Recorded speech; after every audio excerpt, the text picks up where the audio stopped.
A coyote corners a Virginia opossum against a fence line. There's no escape route, no fight it could win, and then, in front of the predator's eyes, the opossum collapses. Eyes glaze over, tongue lolls out, body goes rigid. It even releases a foul-smelling fluid that mimics decay. The coyote sniffs the corpse, loses interest, and walks away. Here's the part that should stop you. The opossum isn't pretending. It didn't choose this. Its nervous system hijacked its body into a state so convincing that predators, animals that can smell a heartbeat, are fooled every time. So here's the question worth sitting with. If an animal's brain can shut down its own reactions on command, under extreme threat, without any conscious effort, can a human being learn to do something similar on purpose in a boardroom, a breakup, or a birthday dinner with a narcissistic relative and use it as protection? That's what this video is really about. Not how to not care. Something more specific and more useful.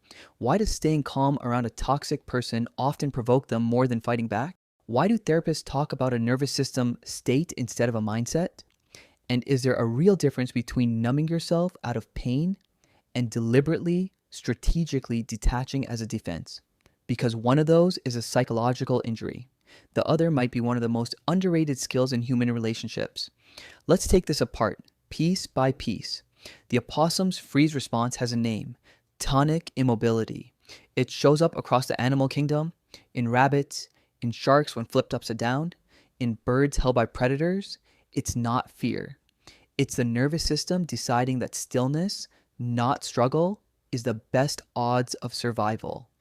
Humans have the exact same circuitry. Neuroscientist Stephen Porges mapped this out in what's called polyvagal theory. When a threat feels inescapable, your body doesn't just do fight or flight. There's a third, older gear, shutdown. Your face goes flat, your voice goes quiet. Emotionally, you go somewhere else. This is the same branch of the nervous system, the dorsal vagal pathway, that puts the opossum's body into that death-like stillness. This matters because a lot of people who go emotionally blank around a toxic person aren't weak, and they aren't cold by nature. Their body is doing something ancient. The unsettling twist is this: what starts as an involuntary survival reflex can, with practice, become something you choose on purpose. Here's where it gets tactical. Psychologists who study narcissistic behavior describe something called narcissistic supply.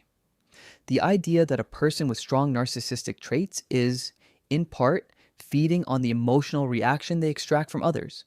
Anger, tears, panic, even confusion. All of it works as fuel, which raises an uncomfortable question. What happens when the fuel runs out?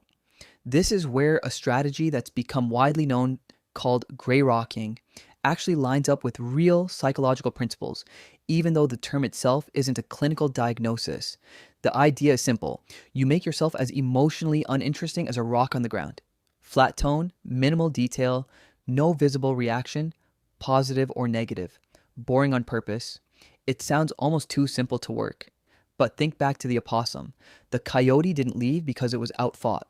It left because the prey stopped behaving like prey. There was nothing left to chase. Now here's a twist that separates a healthy shield from a hidden wound.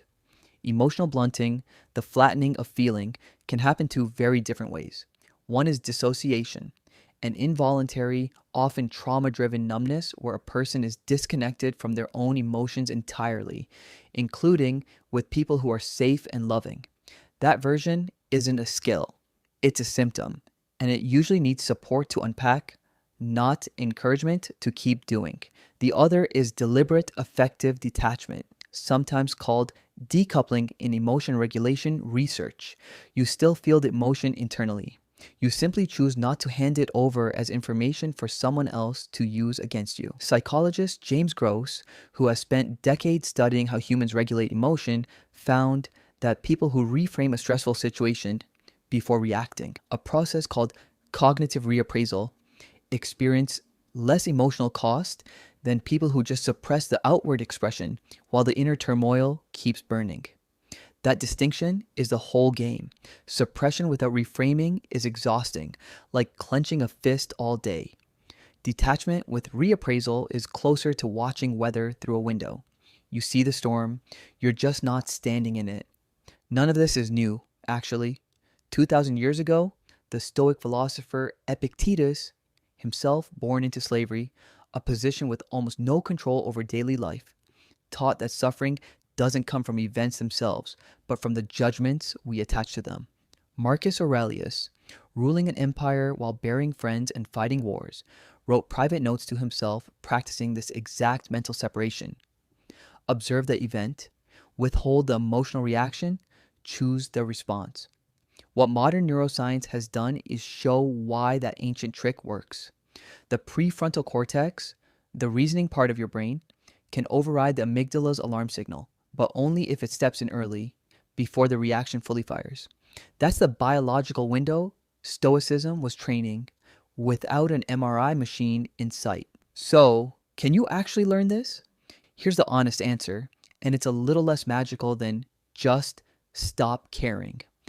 Research on emotion regulation suggests this skill strengthens with repetition, much like a muscle. Pausing before reacting, naming the emotion internally instead of expressing it outward, and deciding in advance what information you will and won't share with someone who's shown you they misuse it. It won't make you unbothered by everything. Nobody stays detached from a person they love hurting them, and no legitimate psychologist would suggest total numbness as a life goal. But around someone who treats your visible pain as leverage, that flat, unreadable calm isn't coldness. It's the same trick the opossum uses against the coyote. Stop supplying the reaction the predator is hunting for, and very often, the predator simply moves on to easier prey. The real power is not becoming emotionless, it's deciding who gets access to your emotional world. The shield was never about not feeling, it was about not showing the ones who don't deserve to see.